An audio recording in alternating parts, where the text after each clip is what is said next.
Hello everyone, কেমন আছো তোমরা সবাই? আশা করছি সবাই খুব ভালো আছো। এই ভিডিওটাতে আমরা ডিটেলসে দেখব রিসেন্টলি জয়শঙ্করের যেটা উক্তি এসেছিল, যেটা হচ্ছে যে ইন্ডিয়া কিন্তু ইউএনএসসির পার্মানেন্ট মেম্বার পেতে চলেছে। তো সেই বিষয়ে ডিটেলসে দেখব ইন্ডিয়া এখনো পর্যন্ত কেন ইউএনএসসির পার্মানেন্ট মেম্বার হয়নি, এই মুহূর্তে পার্মানেন্ট মেম্বার কারা কারা রয়েছে, এবং পরবর্তীকালে ইন্ডিয়াকে পেতে গেলে কি পরিমাণ পরিশ্রম বা কষ্টের প্রয়োজন, সেটা কিন্তু ডিটেলসে কিন্তু এই ভিডিওটার মাধ্যমে দেখবো। দেখো, বেসিক্যালি আমরা যদি দেখি, আমরা প্রত্যেক বছর না প্রায় $40 মিলিয়ন কিন্তু ইউএনএসসি কে প্রোভাইড করি, অর্থাৎ ইউনাইটেড নেশনকে প্রোভাইড করি এভরি ইয়ার। কিন্তু তার সত্ত্বেও আমরা এখনো পর্যন্ত ইউএনএসসির কিন্তু মেম্বারশিপ কিন্তু পাইনি। যদিও তোমরা জানো যে ইউনাইটেড নেশন যেটা তৈরি হয়েছিল 1945-এ, তারপর থেকে বহুবার ইউএন এর যে চার্টার রয়েছে সেই চার্টারে কিন্তু চেঞ্জেস এসছে, কিন্তু অনেকবার কিন্তু ভারত নন পার্মানেন্ট মেম্বার হিসেবে কিন্তু ওখানে ছিল। প্রায় 10 বারের বেশি নন পার্মানেন্ট মেম্বার হিসেবে ছিল। তার সত্ত্বেও ভারত কিন্তু এখনো পর্যন্ত ইউনাইটেড নেশনের মেম্বার হয়ে উঠতে পারেনি। তার মানে বুঝতেই পারছো ইন্ডিয়া এই মুহূর্তে কতটা ডেভেলপমেন্ট পজিশনে রয়েছে, কত ডেভেলপ করছে নিজের মধ্যে।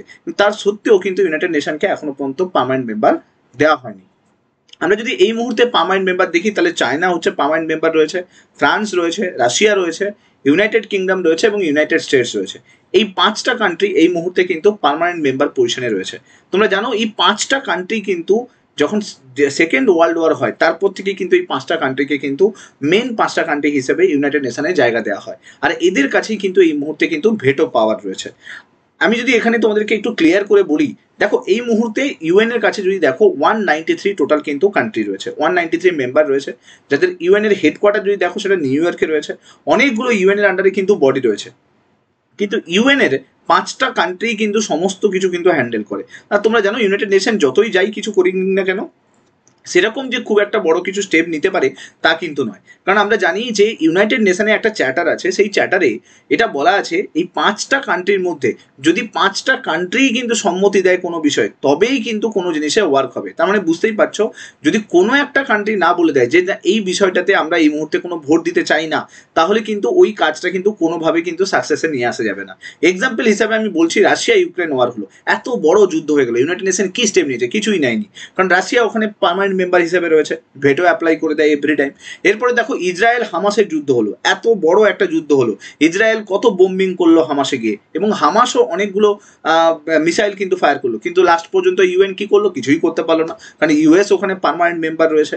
তারপরে তুমি যদি দেখো তালিবান আর ইউএস এর মধ্যে যে ইস্যুটা হলো আফগানিস্তানে, কত মানুষ মারা গেল ওখানে, অনেক দিন ধরে যুদ্ধ চললো। সমস্ত কিছু হওয়ার পরে কি হলো? লাস্টে ইউএন কিছুই করলো না, কারণ ইউএস ওখানে পার্মানেন্ট মেম্বার রয়েছে। তার মানে বুঝতেই পারছো যে ইউএনএ পার্মানেন্ট মেম্বার থাকলে কোনো কিছুই কিন্তু আর কোনো কিছু কিন্তু করার কিন্তু ক্ষমতা থাকবে না। এই যে 5টা কান্ট্রি, এগুলো কিন্তু মনোপলি ক্রিয়েট করে রেখেছে পুরো ওয়ার্ল্ডে। আর সেই জায়গায় দাঁড়িয়ে তুমি ইন্ডিয়ার ক্ষেত্রে ভাবো, মাসুদ আজাহার এত কিছু করে গেল, তাকে সাপোর্ট করে গেল কখনো ইউএস, কখনো চায়না। চায়না প্রচুর পরিমাণে মাসুদ আজারকে সাপোর্ট করলো, ভেটো অ্যাপ্লাই করে দিল, যার জন্য আমরা মাসুদ আজারকে অ্যারেস্ট করতে পারলাম না, তাকে ছাড়তে হলো, হাইজ্যাক হলো, প্লেন হাইজ্যাক হলো। তো এত কিছু হওয়ার পরেও কিন্তু তুমি দেখতে পেয়েছো যে ইউএনএ যে 5টা মেম্বার আছে তারাই কিন্তু মনোপলি ক্রিয়েট করে রাখে। তো সেই জায়গায় দাঁড়িয়ে ইন্ডিয়া যেখানে এত পরিমাণ আমরা পিস কিপিং ফোর্সকে ইউএনএ পাঠাই, এত পরিমাণ টাকা আমরা খরচা করি ইউএনের জন্য, তার সত্ত্বেও ইউএন কিন্তু নন পার্মানেন্ট মেম্বারের পজিশনে কিন্তু ইন্ডিয়াকে রেখে দিয়েছে। এই নিয়ে টোটাল 9 বার কিন্তু নন পার্মানেন্ট মেম্বার কিন্তু ইন্ডিয়া অলরেডি হয়ে গেছে। অর্থাৎ এখন জয়শঙ্কর যেটা দাবি করছে যে ইন্ডিয়াকে কিন্তু পার্মানেন্ট মেম্বারশিপ কিন্তু দেওয়া উচিত, কারণ তার জায়গায় হয়তো অনেক কিছু কাজ করতে হবে, কিন্তু পার্মানেন্ট মেম্বারশিপ দেওয়া উচিত।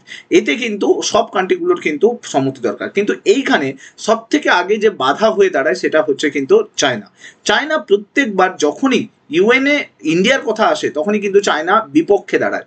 এবং জেনে রাখো, আফ্রিকান নেশন যেটা রয়েছে, আফ্রিকান কান্ট্রি যেটা রয়েছে, সেখান থেকেও কিন্তু ইন্ডিয়া কিন্তু সাপোর্ট পেয়েছে। এমনকি ইউক্রেন থেকেও সাপোর্ট পেয়েছে, রাশিয়া থেকেও সাপোর্ট পেয়েছে, ফ্রান্স, ইউএস সবাই সাপোর্ট করেছে ইউএনকে পার্মানেন্ট মেম্বার পজিশনে নিয়ে যাওয়ার জন্য। কিন্তু এভরি টাইম চায়নাই কিন্তু বিপক্ষে কিন্তু দাঁড়ায়, যাতে ইন্ডিয়া পার্মানেন্ট মেম্বারশিপ না পায়। তো এখন তুমি যদি দেখো, আমি একটা গুগলে সার্চ করেছিলাম চায়না ভেটো পেয়ার এখন পর্যন্ত কতবার অ্যাপ্লাই করেছে। তো তুমি যদি দেখো এখনো পর্যন্ত চায়না 1955 পর থেকে এখনো পর্যন্ত চায়না 16 বার ভেটো পাওয়ার অ্যাপ্লাই করেছে ইন্ডিয়ার এগেনস্টে। তাহলে তুমি বুঝতেই পারছো যে এভরি টাইম চায়নাই কিন্তু মেন ব্যারিকেড বা মেন প্রিভেন্টিভ পজিশনে গিয়ে দাঁড়ায়। আমাদের ভবিষ্যতে ইউএন এর যে পার্মানেন্ট মেম্বারশিপ পেতে গেলে জয়শঙ্কর যেটা বলেছে যে আমাদেরকে অনেক কাজ করতে হবে, অনেক গুডউইল আমাদের বিভিন্ন কান্ট্রি থেকে নিতে হবে এবং চায়নার ওপরে প্রেশার ক্রিয়েট করতে হবে যাতে চায়না ভেটো অ্যাপ্লাই না করে। যদি সেটা করা যায় তাহলে ভবিষ্যতে কিন্তু ইউএন এর পার্মানেন্ট মেম্বারশিপে ইন্ডিয়াকে আমরা দেখতে পাবো। সো আশা করছি বুঝতে পারলে ইউএন এর পার্মানেন্ট মেম্বারশিপে কিভাবে পেতে পারে, কিভাবে তার প্রসেস চলে, কতগুলো কান্ট্রি টোটাল রয়েছে এবং তার পার্মানেন্ট এবং নন পার্মানেন্টের পজিশন কি, আর কেমনভাবে কোনো একটা কান্ট্রি পেতে পারে সেটা সম্বন্ধে ডিটেলস কিন্তু আমি এই ভিডিওতে বললাম। ভিডিওটা যদি ভালো লাগে লাইক করে দাও, শেয়ার করে দাও, আর এরকম ভিডিও পাওয়ার জন্য চ্যানেলটাকে সাবস্ক্রাইব করে নিও। Thank you so much. Next video তোমার সঙ্গে আবার দেখা হচ্ছে। Till then, bye by.